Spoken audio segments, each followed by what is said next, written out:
awesome way to take broadcasting live right to Furman. Strong advocate of our YouTube channel. So go check us out there. Cyberbullying, as well as his own production. Art without ego. So yeah, that's how to find us live. Please. Oh, yeah, a short hiatus the last couple months through the holidays and not had to sign and see what we want to do with the Oddball Show, but we're really glad to be back. So yeah. How you feeling? You ready? Freaking very exciting to be back doing the Oddball Show again. Here's a subject that we have here. Can you hear me? There we have the good guests. Oh, how you doing? I thought you guys heard me. Yeah, good sound effects that we have been working. Loud and clear now, my friend. Welcome, and thanks for joining me on the Oddball Show. Thank you for having me. Solid voice you got there. Sound effects, really voice. Really. Driving force of wow. You can like read like Chevrolet commercials. The Oddball Show kind of jumps around a little bit. We like to, focus on hip hop and poetry being our. I'm surprised Rocky never did artistic focus, but we like to jump around a lot. We like to address topics. Politics, sports, anything that really comes off the radar. So, cyberbullying was something that it wasn't that obvious. Jumped right up to you. We started talking meeting about these topics tonight. So you want to take that away? Yeah, sure. So basically, part of the Oddball Show, and we're thank you all for joining. No idea was the magazine. And wherever you're listening, we've opened up all the basically, our conversation. We have on both been blessed with such good poets and friends and our social media on Facebook and Twitter and whatnot. One of our good friends is L.U.C.C.I. So definitely check that out. The place to find us right is now, just a dynamite individual, good friend of ours, and we wanted to bring him back. And we decided to talk about cyberbullying. I feel like that's a very important issue live right to in this new our YouTube channel. So go check us out there.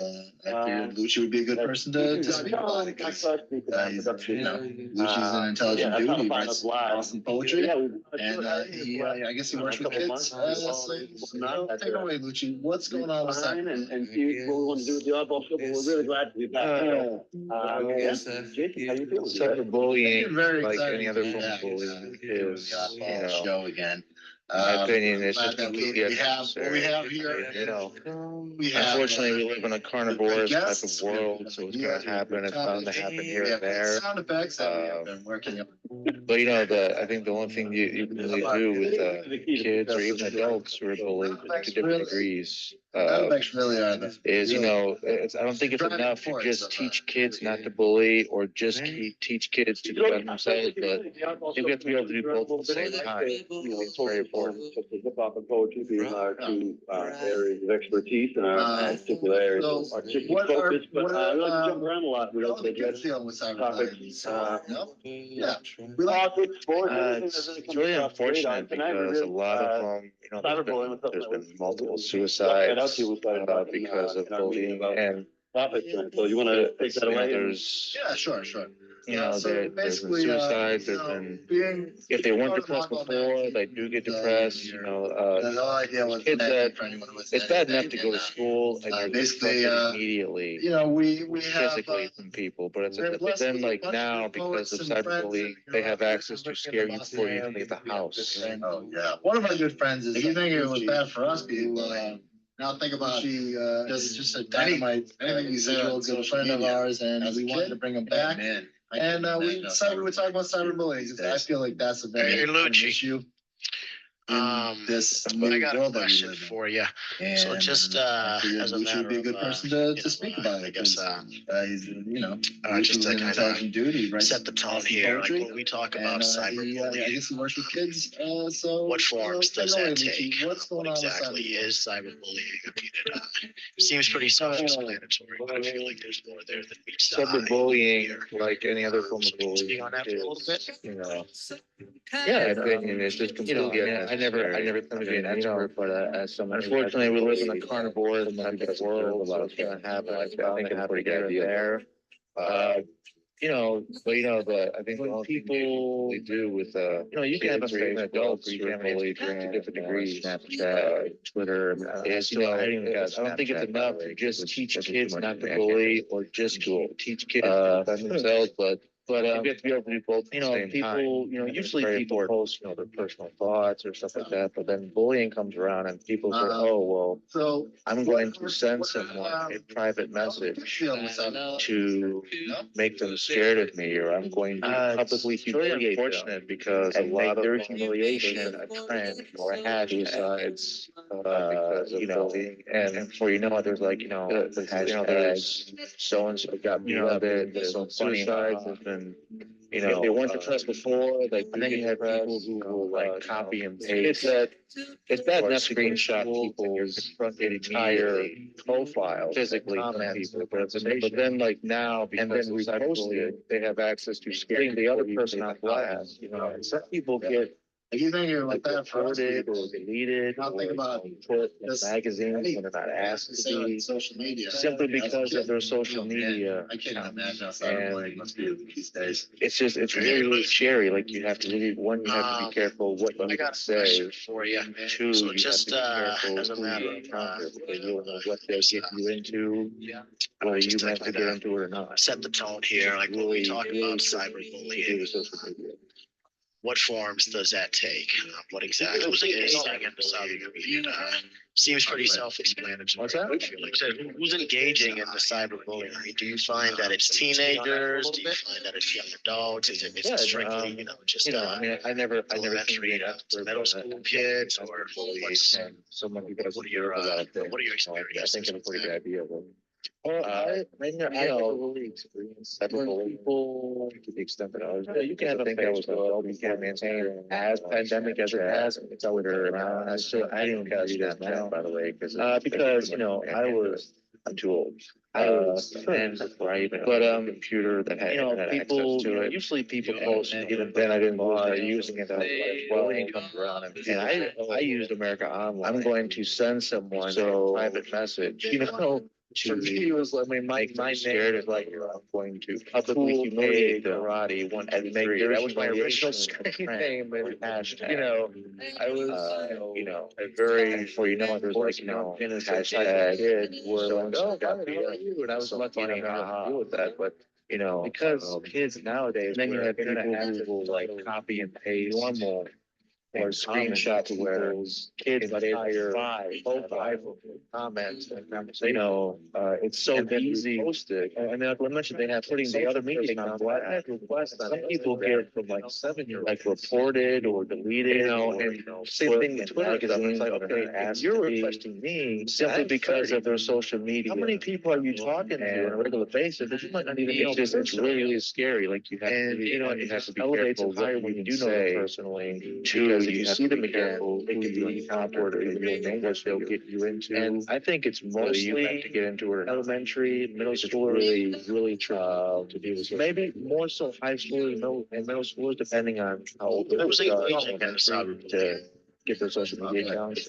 What's that? Who's engaging in the cyber? And it's sad because I find that it's teenagers. Do you find that it's young adults? It's strictly, you know, just I've never been elementary to middle school kids, or a lot of adults who engage in that. What are your experiences with that? Have too much time on their hands. I never really experienced cyberbullying to the extent that it was, because I think I was an adult before it became as pandemic as it has. The cyberbullying just not at the degree it is now. Be a pandemic, because you know I was something that I was 10, educating right, owned a computer that had internet access to it. And what can we do? Then I didn't really start using it until I was like 12. And educate. And I used America Online. So, well, I think that for me it was, I mean, my name was like the same type of thing, karate, growing up. That was my original screen name, and you know. I was not right. A very you wouldn't want to be you, innocent type of kid. Hi, how are you? And I was lucky enough never, you know, but at the same time, because kids nowadays, sad that we live in this type of world, but it is. We kind of almost have to warn kids where kids, but you know, 5, this iPhone, do this. You know, it's so easy, you know, just get out of the way. Have social media accounts. I've had requests on Instagram from like 7-year-olds. And you know, just consistent, you know, and same thing with Twitter and stuff. Like, okay, if you're requesting me, and I'm 30, how many people are you talking to on a regular basis that you might don't treat someone the way you would want to be treated? And you know, it just elevates it higher when you do know doors. Because if you see them again, it can be awkward or even more dangerous. You might not like it when it happens to you. And I think it's mostly, elementary, middle schoolers, huge proponent of vengeance, but maybe more so someone gets mistreated and there's a good chance they met what vengeance in the future, whether it's deserved or not. And it's just like when you start bullying someone, you're gonna protect it, but and it's sad because I've seen a lot of adults bystander and watch it all happen without at least trying to say something. I could be wrong. I've never been afraid to admit that. You're kind of enabling the situation. A lot of adults who engage in that. Just as human beings, by bullying them too much time on their hands, or doing to teach our kids at an early age, love yourself, love I others. have a question for you. So And we know what the cyberbullying try and help problem them. is. It seems to be Don't a just let it happen pandemic. and don't do This these things is yourself. something that If it we happens to need you, to you're gonna ask for educate help, kids and about. then you might not have anybody. If you want. And I What should we do think as a we need culture, to create a culture and educate our let's take kids care of about each other. cyberbullying? It's not a bad idea, because it could be good for you. Well, I think that boils around the same type of thing that you would teach a kid growing up, even if the internet didn't exist. So young, Having it's not right to bully someone because I don't know, you. There's a way to stop it if the train already left the station. But at the same time, it's kind of sad that we live in this type of world, but it does exist. We kind of almost have to warn take kids, responsibility for. hey, in case this Elementary, happens, middle school do kids, this. or is it really, They're gonna just get out of this situation if you can, because you don't want to be in a situation you don't want to be in. But not necessarily. And, just consistent. I think it's always kids, at a young age, good or bad, someone the way you raise the kids. So because once that happens, I don't think it's necessarily if a parent or things to happen. I don't think it's fair to put. You might not like when it happens on all parents. All parents and all children are not huge proponent of vengeance, but environments or when someone gets mistreated, there's a I can't put a stance on that, but what I do think deserved or not, and it's like when you start bullying someone, if gay parents and or parent and you have a child, just a bystander and watch it all happen, at least you're aware and comfortable enough and engaged in your child's life. You're kind of enabling the situation to be able to trust them to a degree, just as human beings. But bullying is a big part of it. Maybe, just maybe, teach our kids, parents that do at an early age, that put parental locks and stuff. Love yourself as a teenager, and my parents had and if you see something happening, try and help them. So don't just let it happen. That can be done with these things yourself. I've seen it happens to you. You're going to ask for help. There's options to where you haven't only talk to certain people. It's just I think we need to create a culture. I think it's perfectly possible to take care of each other. I just think it's as long as they're consistent. Teaching don't hurt someone else and protect yourself if someone hurt you. I think if there's just a consistent type of teaching, I think it'll be make it the culture. I don't know, there's a way to stop it. The train already left the station, but do you think that parental involvement is a bigger factor than we like to admit? We like to, take responsibility for. So you are a Elementary, middle school kid, or is it really? now you have written a lot of Friends with their friends on. I know that they are probably influenced one by their view of the world, and the reason why we brought you on the podcast is I think you are. it's always for people who don't know Lucci, good or bad. what is your Parents, name? they're raising the kids, so of course they're part of the situation. Well, it's actually a triple meaning. I have foundational consideration. I was technically adopted by birth. Another and careless expense of a slave mother. Look at them as adopted. I have constellational consideration for an animal or human. Or just to get out of this situation. It's always parents are always part of the situation. Consistent. Whether you're a woman or a man. It's always parents are always part of the situation. Now you have written a lot of poems. I know that they are probably influenced one by your view of the world, and the reason why we brought you on the podcast is because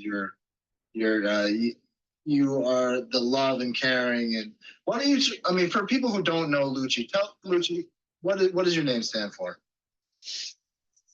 Well, it's actually a triple meaning. You know, I was technically adopted by birth, even though I love my family to death. You know, I don't look at them as adopted people, but I was. You know, so my government name was Furman, but if I wasn't adopted, it would have been Lutz. So when I found my biological mother in 2008, I found out my great grandfather came from Sicily. His name was Lucci, but they changed it to a German name. I wouldn't have had my Sicilian heritage name even if I wasn't adopted. So I brought it back through art, but then I was like, anyone can be named Lucci, you know? So I was like, you know, I want to give it an acronym because I want people to know when they hear this Lucci, this is who they're talking about, no one else. So I gave it an acronym, L.U.C.C.I, and it stands for listening, understanding, caring, considering, inquiring. All right, cool. So why don't, you know, we're going to have you read a couple of poems today during the Oddball Show, but why don't you, I know you have a poem about the name Lucci. Why don't you just spit that real quick? Oh, you want to hear that one? Yeah, I mean, that's why we wanted to delve into the cyberbullying, but I think your poem, My Name is Lucci, kind of tells you a little bit about where you are, where you come from, and what you're trying to do. So why don't you go ahead and then we'll delve into some other stuff like, you know, Art Without Ego later. But why don't we just, you know, tell the listeners who Lucci is real quick. Okay. 1 second.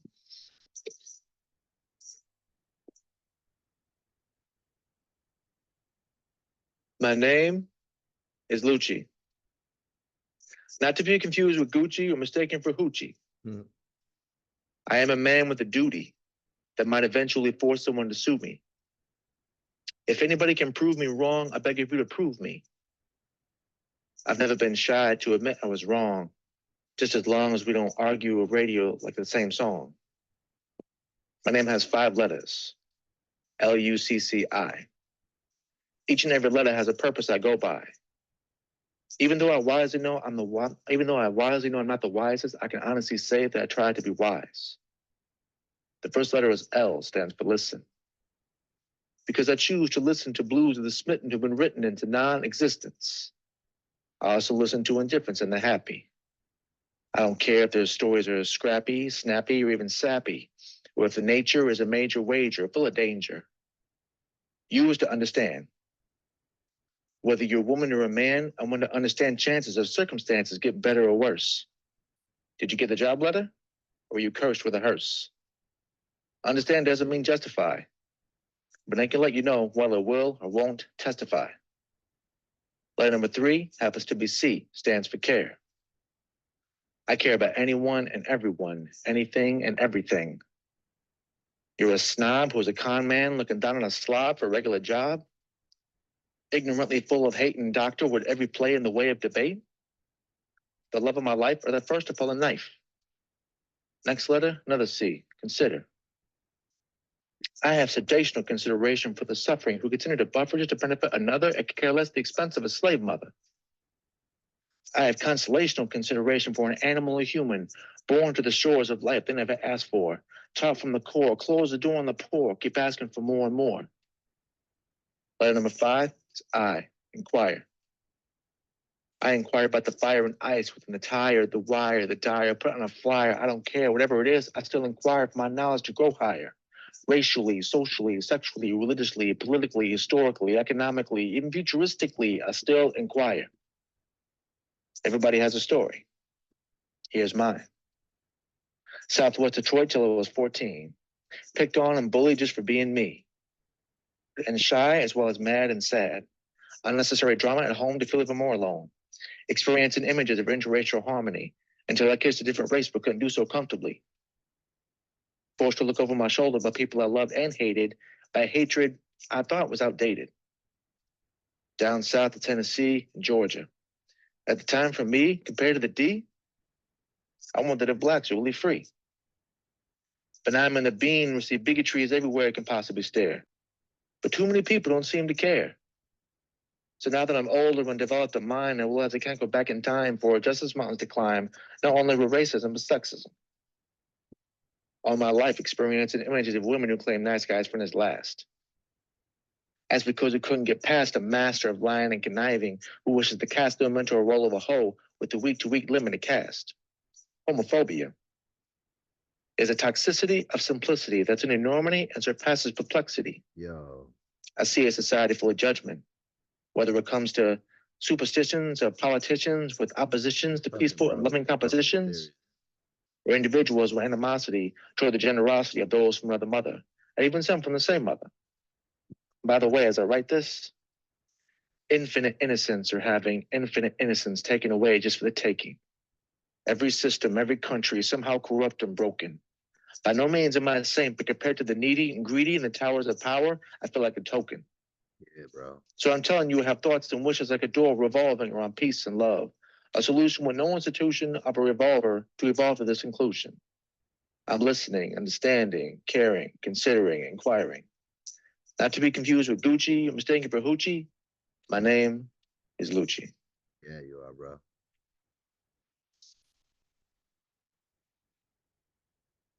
Very nicely done, my friend. Thank you very much. I do love that poem, man. It's really, really pretty dope. We want to post that up in the pertinent link section. So we'll probably either post it up, if that's okay with you, on jblandproductions.com, or if it is already posted up on Oddball, we can just link right to it from the pertinent link. So we'll get that up in our, up after the show, you know, along with all the other info you need for the Oddball Show tonight. But thank you very much, my friend LUCCI. I'm going to ask a little bit about some of your work with AWE and stuff here in Boston. But in your poem, I know you mentioned where you're from. Where did you grow up? Originally, Metro Detroit. Right on. And then you went. And then I'm sorry. Go ahead. No, just, and then by age 14, I went to Tennessee with my family. And then 7 years later, I went to Georgia for a girlfriend. Never again. And then in transition, I went to Florida for almost a month. And I've been in Boston. This is my 6th year now. 6th year, right on, man. Because one of the things that I feel like I'm feeling or noticing a lot is a resurgence in some of the Boston art scene, especially, you know, as far as underground hip hop goes. They've always had a pretty, I don't know, energetic hip hop scene, but it's never really been able to break through, and there's never been able to hold enough over from generation to generation. I feel like in the last couple of years, there's been a lot of great groups in Boston. So I wanted to ask a little bit about some of your work with AWE and whether you feel like, you know, even in your 6 years here, whether the last couple of years have had that kind of a, you know, resurgent kind of feel, something is coming through. But before we get to that, Jason, you on the line, my friend? All right, Jason's got a little bit of info on one of our sponsors. Yeah. So if you are in the Cambridge area, make sure to check out the Out of the Blue 2 Gallery at 541 Massachusetts Ave, located in Central Square, home of the Stone Soup Poetry Slam and our good friend Chad Parento. We just want to give a shout out and thank you to the Out of the Blue 2 Gallery for sponsoring the Oddball Show and being supporters of poetry, art, music, and basically creating an amazing scene in the Cambridge and Boston area. So we just kind of want to say thank you. And if you are in the Cambridge area, definitely check out the Out of the Blue 2 Gallery at 541 Massachusetts Ave in Central Square. And yeah, that's the realness, man. LUCCI, you've been to the Out of the Blue 2 Gallery. You speak on it for a second. Oh yeah, it's a really nice place. I mean, it's been there for years, way before I even came to Boston. You know, Chad's a wonderful host. You've been there plenty of times. I've actually featured there twice. You know, I know a lot of other great poets and artists that have featured there as well. And, you know, every time the most mystifying thing about that place is every time you go there from week to week, it's a conglomeration of art. And it surrounds you. Like, you cannot get any more art in there unless you started like just stacking more music and poems together in there, because it's just art everywhere. And each and every week it's different. Oh yeah. All of it is. And like, that's the only place I've ever experienced that at. And it's, because usually, I mean, and it's not a bad thing. Like a lot of venues, like they have the same consistent art all the time, but that's one of the few places. I mean, maybe Haley House competes with that a little bit, a little smaller venue, but same concept. They change the art like all the time. And that's, to me, that's even more beautiful. Oh yeah, definitely. I definitely got to say, TJ Edson, good friend of Oddball Magazine and Stone Soup, is doing a fantastic job with Tom Tipton and Mars Jupiter. Shout out to them. So we just want to give big ups to and thank you to the Out of the Blue 2 Gallery for what they are doing in the Cambridge area. So you were speaking on a little bit about Art Without Ego. Tell me a little bit about Art Without Ego, and why did you decide that was something you wanted to start online? Well, Art Without Ego started, I was literally just, laying in my bed one day and it hit me. This is about a year and a half ago. It's weird. It's weird now. I feel like I can actually say it's been out 2 years now. But 2014, I'd been performing in the scene since 2011. And I've been hearing this from everyone, whether it be poets or hip hop artists or R&B singers, whoever I came in contact with, as far as anything poetically or lyrically sound, artists just didn't support each other in Boston. I heard that from everywhere I go, from various venues, from various artists. And, not that I'm trying to be a savior here, but it just hit me like, well, I want to give a platform for everyone to support everybody at their own will. And I made it without ego. I called it Art Without Ego because I tell people this, human beings have let me down on my life. Art has never let me down one time. And so with that, I mean, at the end of the day, it's not about us. It's about the art. We can contribute to it, but even if we don't, it's still going to be there. So why not help promote it as much as possible and have as many artists display their work, promote events, promote projects they got coming up as much as possible, as often as possible. Because I've actually witnessed this. There's been people that have joined my group or people who have asked around on Facebook, hey, who plays this drum or who needs a beat and stuff like this. And I share those type of statuses in my group because you know what? 700 people, someone's going to answer that call because there's people who need to meet and can help each other out. And that just makes it, makes the art more beautiful because collaborations that were never thought possible just make it even better. I mean, that's what it seems like to me, is that you're a network, really, is what, you're bringing people together. You're posting up a lot of different events around Boston. It's literally it's 2 or 3 times a day that I got a notice from your group. So you're active, and that's great. Who were some of the more active people that are part of Art Without Ego? Who are some of the artists that you post events from more often than not? Well, I usually post the events, and it's weird because I do most of the work from my phone. So if any AWE listeners are out there, if I haven't shared your events as events, it's because my phone doesn't allow me to share the actual event. So all I can do is if I see someone else share it, I can share it from their timeline. It's weird. My phone does that because sometimes I can only like or comment. I can't share. But sometimes I share the events. So I share a lot of songs, poems, paintings, photography, all sorts of stuff like that. African Man Born, I've collaborated with him and some other people part of the group has. African Man Born, A&B. All right, cool. He's contributed a lot to it, and I share a lot of his work. JP loves it. She's a R&B singer. She's amazing. I saw some stuff from her today. She came across my feed. Yeah, Maria Michael. She's an amazing poet herself and model herself.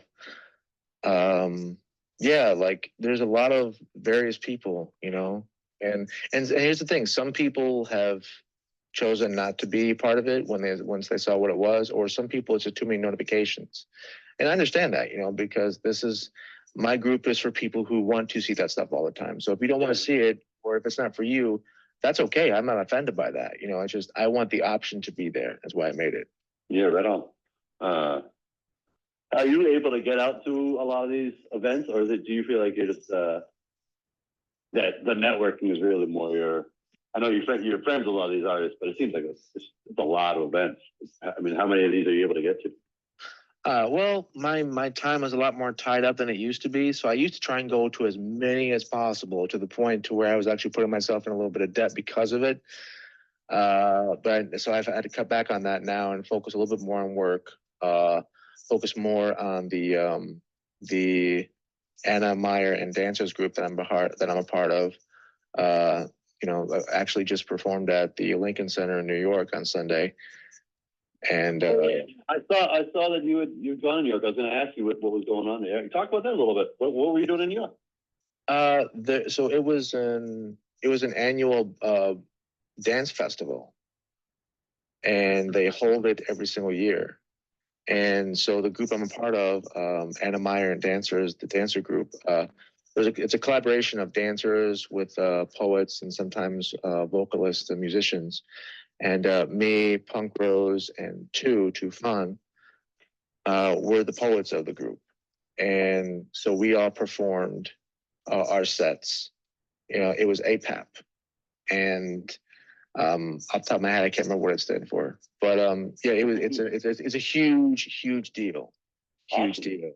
And it was a showcase. It started at 4:30 and it didn't end until I think 8:30 or 9:30. And we had 2 sets in the middle of it, and it was really amazing.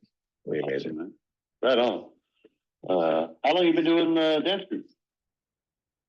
Well, the dance group, I actually got introduced to it either early last year or late 2014. Right on.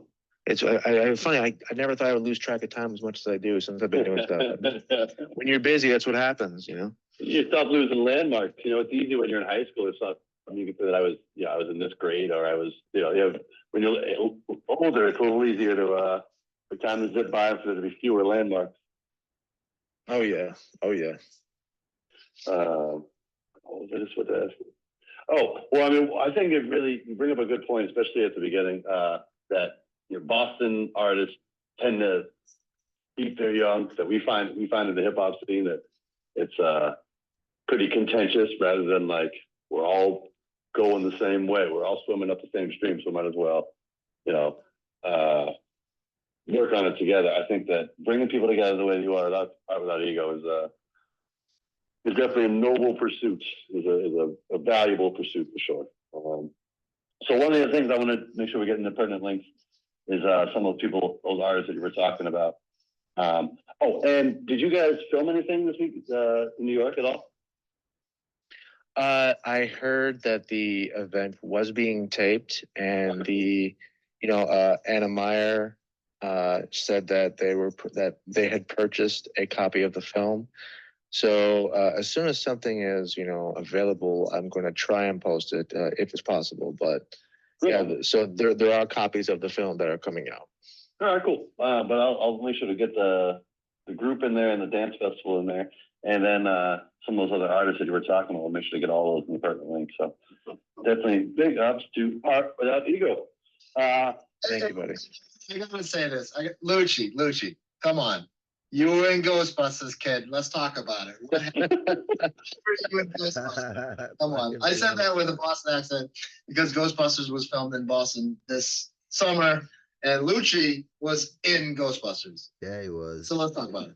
Yeah, well, just so you know, for those who might be looking at the Hangout screen, the photo that is up there is the one I actually sent them for the audition. Yeah, well, no, because so I was literally going through my Facebook, and one of my connections that featured me one time, they're a media connection, and they feature different artists of different types and different events. And they said, Ghostbusters movie, looking for extras for a heavy metal scene. Send your phone number, your age, your name, and a recent pic. I sent the email with that photo. They called me the next day, and I was lucky I sent it when I did because they were looking for 600 and I was in the 500s. I mean, they upped the ante after a while, but I was just What lucky. number of people that they called back? Yeah, for people that they were looking for. So everyone got a number, And it was amazing. I got paid for it. They fed us all day long. It was in the Wang Theater. It was nice. My girlfriend actually bought me shirt and pants specifically for the event, he bought cause my girlfriend's like a big fashionista. So she bought me like a nice black shirt and black pants. And she's like, yeah, you look like you're ready for a concert now. And I was like, okay, cool. So can you tell us what did they what were they filming? Did you see the four badass chicks? Yeah, we saw the women. And they were all like cutting up on the stage. It was amazing, It was in the Wang Theater, and I can't give out details about the actual movie, but it was for a heavy metal concert.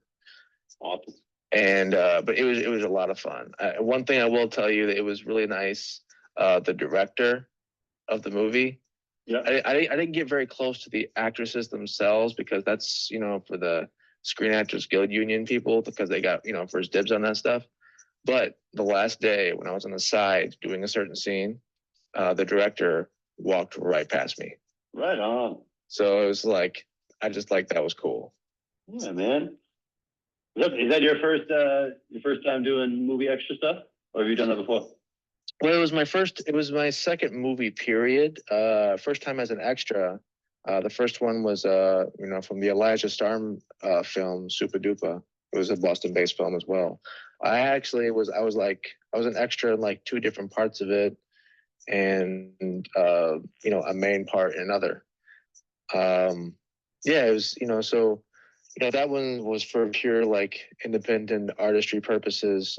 This one was only my second movie, and I got paid for it, and it was for Ghostbusters. So, just I couldn't top that at this point. I mean, I want to eventually, but that put me on an all-time high, and it was in the middle.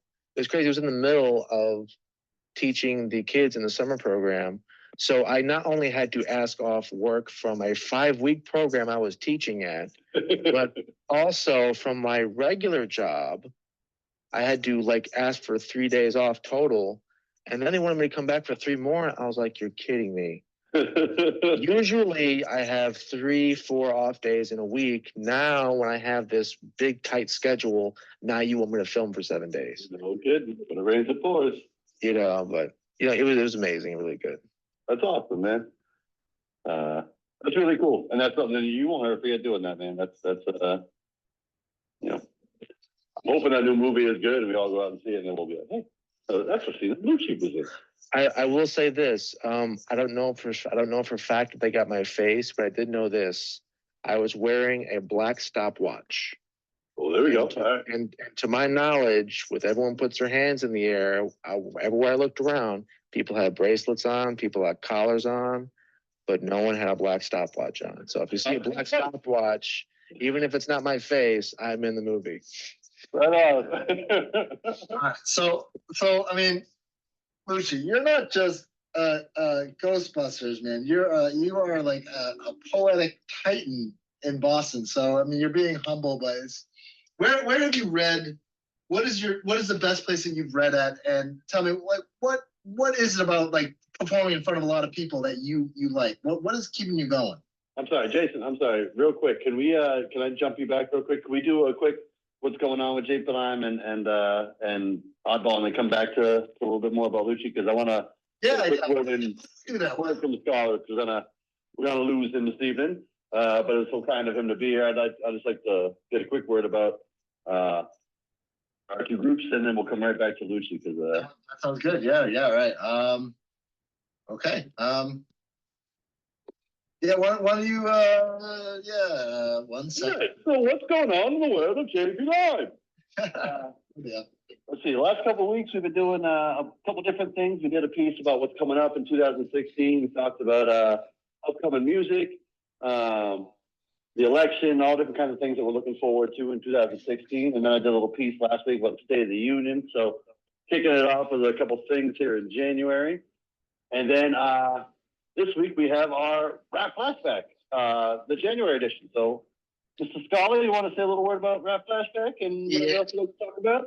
Yes, absolutely. So our 2016, our first rap flashback episode of 2016, I should say, will be premiering later this week or later the week of, let's see, I suppose today is the 19th. So later the week of the 17th for anybody listening in syndication, January 2016.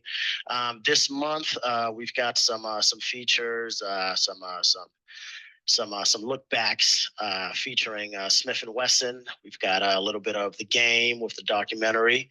We've got Camp Low with the Black Nostalgia track. That's one of my favorites. So we've got a little bit of variety there, a little 90s, little early 2000s flavor.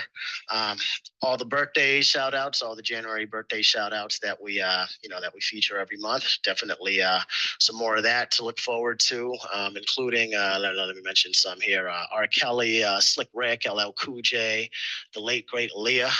Amongst the birthday shout outs that we prepare for the flashback this month. And we give a little bit of tribute to Sugar Hill Gang and Rapper's Delight, because there's I won't spoil it. You got to watch the episode, but there was a momentous anniversary for the song Rapper's Delight. That happens every January. So we get into that a little bit. It's always informative, always old school, always fun, lots of shenanigans. The rap flashback, we at JP Line Productions are your old school hip hop fix. So be sure to tune into the January rap flashback, and in the pertinent link section, be sure to check out our archive section where you can catch past episodes of the rap flashback on our YouTube channel. We've been doing them for almost 2 complete years now. Coming up in April, it'll be our 2-year anniversary. So there's a lot of material out there. If you're an old school hip hop head and you want to get educated, then watch the episodes. And if you're a hip hop head and you just need a good laugh, then hey, again, watch the episodes. They're informative and fun. Sure. Yes, y'all. So yeah, Rap Flashback is one of the more consistent things we do at jplineproductions.com, but we are Boston's premier hip hop blog. We do a lot of different things. We focus on politics and sports and art, and we do a collaboration with Oddball here, with the Oddball Show and Oddball Magazine. But it's all about our heart is hip hop. So come find us for our music and all the other things that make up JP Line, as well as our weekly blog. Awesome. And Professor Lucci and Jason, I want to thank you guys. I actually have to sign off. I've got something to do. But Lucci, first and foremost, thank you for being with us and for kicking off the discussion there on cyberbullying. I thought that was very interesting. I think there's a lot more there. So who knows? Maybe a return trip sometime. We'll see how it goes. And your poem's awesome. I'll be sure to listen to the next one on the air there. Jay, Prof, signing off, y'all. Driving a show. All right.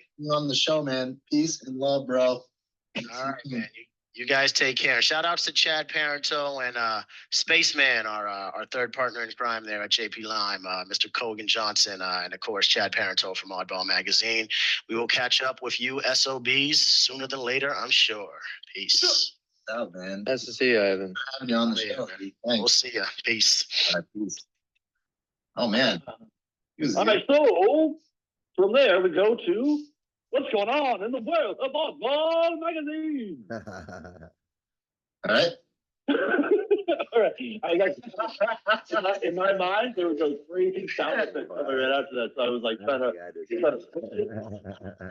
It was the intro all over again. It was beautiful. It was such an awkward, wonderful silence. Well, I love this. I'm going to do it one more time. All right. And one time without me laughing. That was great right there. That was awesome. Yeah, I liked it.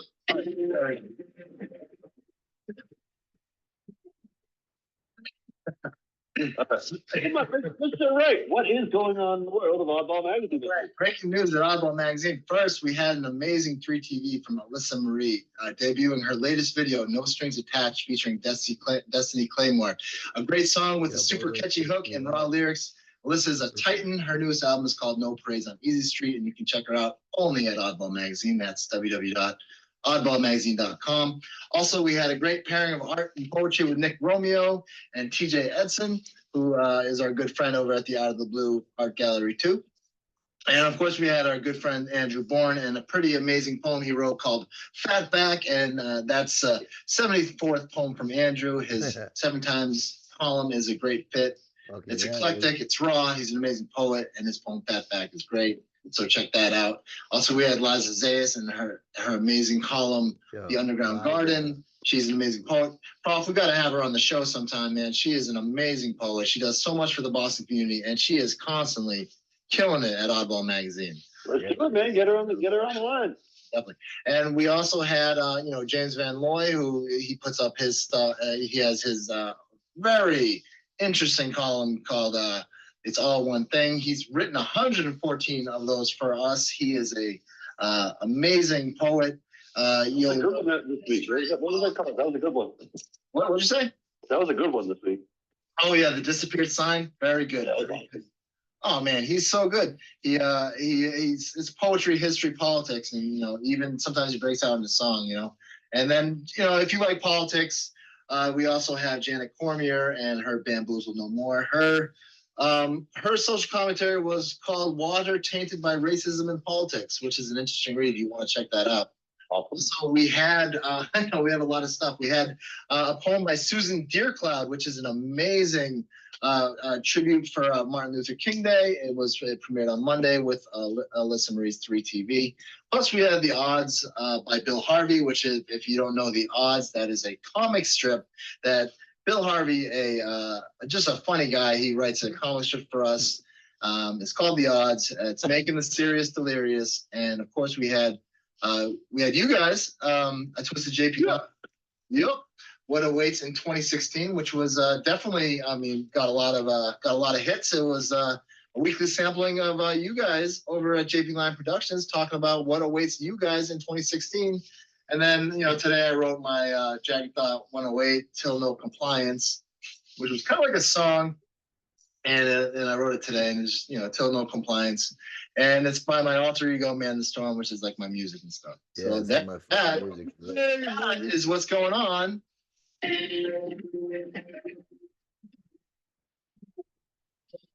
At all. There we go. We're gonna nail this next time. I can feel it. That was so great, though. I love it. I love it. Just when you think it's over, it's just. It's so awesome. It's great. We're actually coming down to the end of our hour here in the Oddball Show. Do you want to have Mr. Lucci do another poem? Do you want to ask him? I know I cut you off a little bit on some of the questions you're asking before, or I have a little. When we do the closeout, one of the things I was thinking about doing is a list of 10. I have 10 questions to close us out. If you want to. Great idea. Why don't you? Do you want to have Lucci read a poem, or do you want to do the 10 questions? No. Let's have Lucci go. Let's have read the poem. That sounds good. All right, cool. Well, Lucci, down for another poem, my friend? Sure, buddy. Sure. All right. All right, Lucci. Hey, we want to thank you for being on the show, bro. You are a really great friend of us, and we only wish you the best in 2016. I appreciate that, guys, and same to you both too. And I only wish you the best with remembering to write 2016 for the next couple of months, because that's really difficult for all of us. What did you say? I said I only wish you the best with remembering to write 2016. Yeah. Plus, also, you got that whole Write Every Day thing for, what is that? National Write Every Day Poetry? No. In April, National Poetry Month. Yeah. Poetry Month. Of course, but there's one day that, 1 month that everyone has to write every day. Yeah, it's a 30 for 30 challenge, and people they can take it up whenever they wish, but it's very challenging. I haven't done that yet. I think I'm going to this year. When does that start? It starts whenever people want, but a lot of people take it up in April, National Poetry Month. Makes sense, I feel like, did Chad do it last year, Jason? You know, I feel like he was doing it. Chad is the National Poetry Month. Chad is Mr. Poetry. Chad, I think Chad has lyrics and verse running through his blood at all times. He's writing poetry all the time. He is a fantastic dude. What's up, Chad Parenzo? What's up, Jason? He's not here right now, but he would say that was my Chad voice. No, Chad has a way better voice. I miss Chad actually, but he's not feeling well today. But your question was about his poetry. Yep, I think he did it last year. I'm pretty sure he did. And he also has that Stone Soup Croutons thing that he does now all the time, which you should check out on his blog as well. But that went off topic. So, Prof, reel me back in. What are we talking about? I mean, that was good. We were just letting Lucci get his poem prepared. Lucci, you got your poem prepared? You got your poem on? Yeah, I do, and it goes right. It coincides right with the cyberbullying topic, even more so, I think, because a big part of being able to resist bullying is loving yourself, and that's what this poem is completely about: is self-love. Very nice. What? All right, go ahead. So this is called "Do You."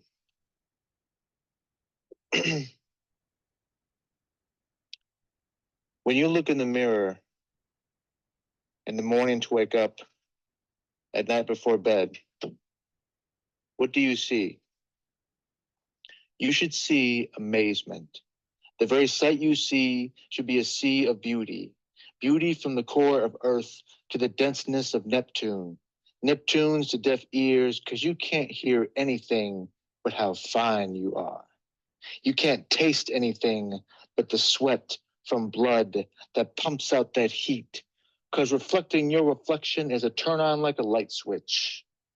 Look at that hair, straight as an arrow, curly as a fry, non-existent, shorter than shrimp, longer than love, red like fire, blonde as hay, brown like dirt, dark as night, any rainbow color or all of them together as black and beautiful.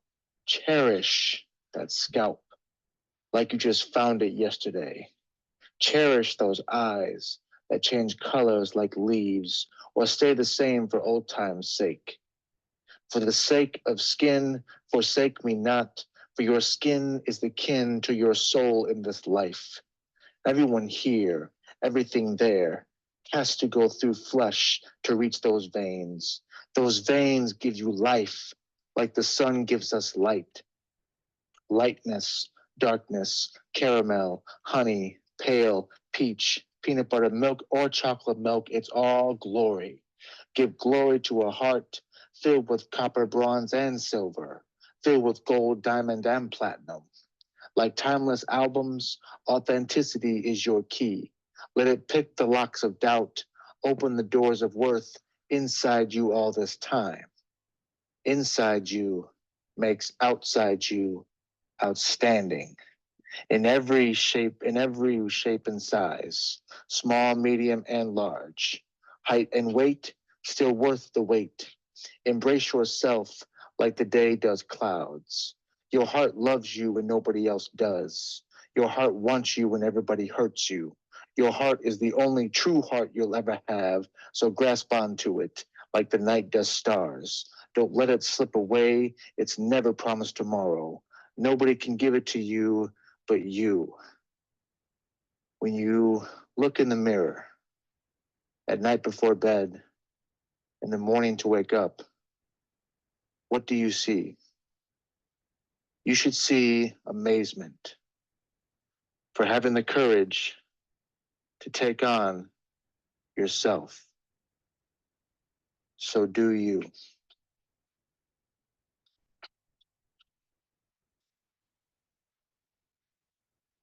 Yeah, buddy.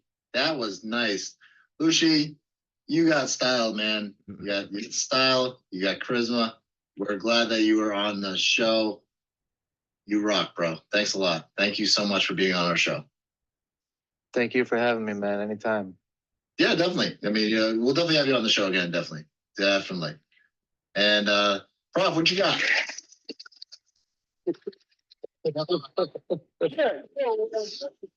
Yeah, your sound effects are way cooler. Go ahead, you go.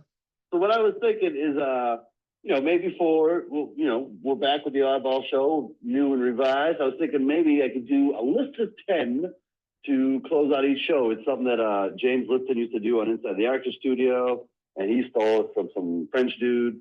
So I was thinking from James Lipton. Okay.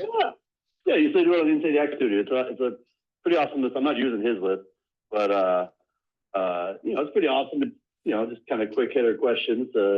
And then at the end of those, I don't know if you guys ever watched Inside the Actor Studio. It was one of my favorites. All the time. I'm a Pactor median, trust me. So, right on. I watch it all the time. What was that word you just used? Pactor-median? Yeah, I'm a Pactor median. I'm a poet, actor, and aspiring comedian. Oh, okay. I thought that was something that I was like, well, am I that too? But no. But no. I think I'm a Pactor-median. There's something that. I've actually Googled the term. I'm the first to make it up so far. Well, I second that emotion. Is it emotion or motion? Prof, real quick. Motion. In the song, it is. I second that emotion. Generally, it is to second emotion. Well, no, is it second that motion or second that emotion? I second that motion, unless you're talking emotionally, like a love song. No, but if you say I second that, I second that motion, right? Yeah. All right, cool. Yeah, because then usually in parliamentary procedure, you need somebody to put forth a motion, and then you need somebody to second it, and then it can be put to a vote. Okay. There you go. Well, that's very, very good. Thank you. All right. All right, so the list of 10. All right, Pros 10. Pros 10. Absolutely. All right, number 1. Yes, sir. What time and place would you like to be if not here and now? Ooh. The beginning of time. Woo. All right. Interesting. What is the greatest advice you've ever received? I was given this years ago, and it was from an old friend, and this is one of many mantras I still keep. Life has enough stress as it is. Why add more to it? Very nice. Mine is wear pants at all times. Overrated. I distinctly disagree with that too. Sorry. Wear pants as little as possible. That would actually kind of be more in my motto. Yes, pants are overrated. Pants are overrated. Yeah, Jorts. Wear jorts. Jorts. All right, go ahead. All right, number 3. What would your superpower be?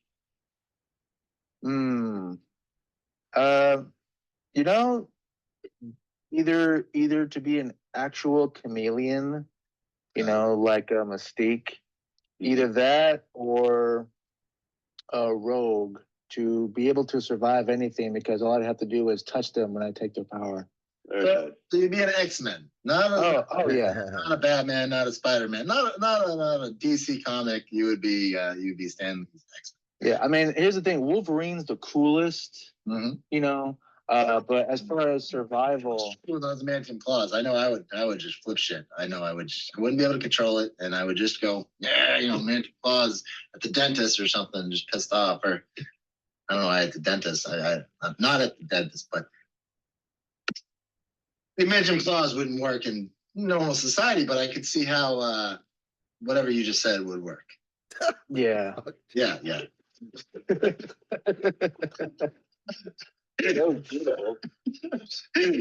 must be a writer.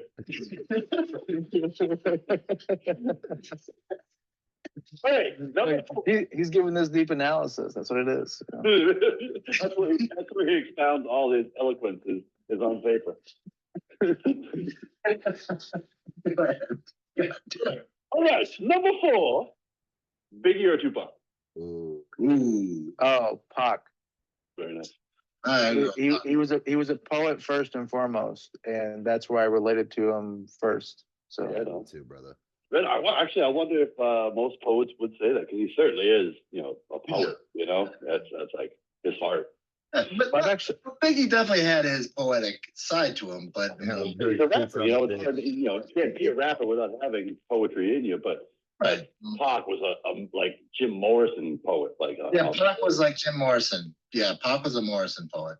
Yeah, because I've actually heard this. I've actually heard a lot of people that Pac's messages were deeper, but Biggie's lyrics were more flow. Yeah, and I think that's pretty accurate. But at the same, like, you know, I'm more about the message than the flow, because almost you could flow anytime, but what are you saying? Yeah, right. Yep. I think it's the central battle that hip hop is having with itself right now, or it has been for like 10 years. Is, you know, you're an awesome lyric. You can bend words in crazy ways, in ways that would make medieval poets jealous, but you have almost nothing. Yes. I mean, medieval poets so jealous of what we got today. Oh man. I'm gonna say, like, you can bend words in crazy ways, make awesome rhymes, like hit crazy meters, but you have almost nothing to, like, no substance to it. So yeah, medieval poets were like, you know, if I don't write in meter, they're gonna tar and feather me. It's not, you know, the king is gonna kick me out of his kingdom if I don't write a Petrarch sonnet. You know, it's not like that anymore. You can go crazy with the rhyme scheme. Oh yeah, and sometimes all it takes is like an addition or subtraction of just one letter to a word. Yeah, it's crazy. That's why I love it so much. It's awesome. It's like a puzzle in a lot of ways. Rhyme Parmenion with something real quick. What's that? Parmenion was the word Parmenion? No, it's not Parmenion. Pactor median. Pactor median. Rhyme that. Rhyme that. Tractor median, super median, you know. Tractor? That'll be tractor green again. In between them. Yeah, in between again. Or prolactic screen again. What the fuck? Oh man. So this is one thing I have no problem admitting to people. I am a poet, not a lyricist or a rapper, because I do not freestyle. I just don't. Oh no, I sound so stupid when I freestyle. No, I don't. I don't do it. That's why I write everything down. Props to people who can freestyle though. No, man. Oh, too much out of me. Huh? What? Huh? All right. Number 5. Number 5. Who is your favorite person? Oh, come on. That's an easy one. Why? Not always like, I mean, it can be live, dead, doesn't matter. No, Lucci's gonna say me, right, Lucci? Go ahead. I was sorry. God, I mean, does it have to be someone I know or a celebrity or what? No qualifications. God, I actually have absolutely no favorites in anything, so I have to give a top 3 maybe. All right. Let's see. Let's say Bruce Lee. Oh, yeah, LUCCI. That was the dude. Maya Angelou, just for everything she stood for. Yeah, but Bruce Lee's the dude. And God, that's really hard. I'm just gonna stick with those two. I think those are two pretty. Bruce Lee and Hey, I think those are. what was that? Enough, What? Can I give my 3? My 3? Sure, Jason. My 3 would be Leonard Cohen. Chuck Downing. You didn't even know. No, I just wanted to shout out Leonard Cohen, I guess. You just say Leonard Cohen is your favorite person. That's an acceptable answer. No, I mean, I don't know if he's my favorite person. He's probably one of my favorite people. Yeah. And Bruce Lee. You don't really have to work on the top 3 right now. That's not really the point. Next time, Leonard Cohen, Bruce Lee, and yeah, think about it. All right. You can get back to us. Number 6. What is your quest? Ooh. What is my quest? What's like my quest? purpose? I don't know. What is your quest? And do you have a trust? Do you have a what? Okay. I think my quest, like every other human being, is to find out who I am. Right on. There you go. That's pretty good. Number 7. Fill in the blank. Right. Fill in the blank. All you need is Love. He's totally about love, man. Hey. All you need is Cheese? No, cheese. I don't like cheese. All you need is love. Number 8. And money. Rock, paper, or scissors? Money. Money. You said rock, paper, or scissors? Oh, he's going paper. Well, I have two biases to that, so I have to say rock. What? All right. You have 2 biases, is that what you said? Yeah, 2 out of 3. because you have Rocky Balboa, then you have The Rock, so it's like, I have to go with The Rock. I have to go with Rock. Yeah. 2 biases were paper and scissors. Because my favorite's rock, but I have 2 biases: paper and scissors. It's funny, like this is how like analytical artists think all the time, because we think 10 different things at one time, and it's hard to say one thing. That's right. It's like scissors could cut paper, so that's destructive. No, paper. That's I'm a pacifist, like to really pick paper, but really I'm more drawn towards The Rock because It's just solid. Smash it up, and then scissors can cut it all down. All right, number 9. You can throw a scissors or a paper, but you'll hurt someone with a rock. So You would hurt someone if you throw scissors. You would kill somebody if you throw scissors at someone. Don't run with a rock. Scissors. Question: how big is the rock? Even a paper can cut you. That's true. Good question. Is it a boulder? I think paper is probably the most powerful thing. A rock is a rock, and scissors is scissors. But paper can change the world. You ever paper cut in between? It's going out the rails. Number 9. Brilliant. Number nine. What do you want to be when you grow up? You know what? I'm gonna give the same answer I gave in a first grade questionnaire when I was 7. Yeah. A Ninja Turtle named Raphael. There it is. Half of there. You can make that happen. Just go to the costume store, go to Social Security, and change your name to Raphael. You can do it, man. All right, and number 10 on the list of 10, which is the only one I actually stole from James Lipton. He stole one from the other dude.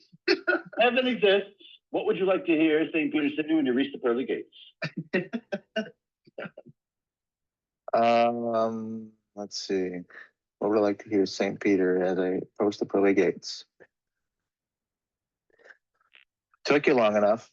Good answer. So that is the first list of 10. I only want him to say, seats taken. Oh, God. I know. All right. Well, that kind of runs us up to here at the end of the hour. In fact, we're over the hour. Wow. We're over the hour. We went over with those. I like that list of 10, though. That is good, Lipton. All right. We may have to bring that back. We'll see what happens in the next oddball show. You never know what is going to happen on an oddball show. I think that was, it started off a little bit like, let's talk about cyberbullying, which is important, But we got our laughs in, Yeah, that's right. It was a good time. Lucy, did you have fun? Oh, most definitely, man. I always have fun here. Dude, it was great. All right, well, hey, signing off till next time. I am Jason from Oddball Magazine. My name is Prof from JP Ron Productions, and this has been The Oddball Show. Boom. Right? All right, Lucci.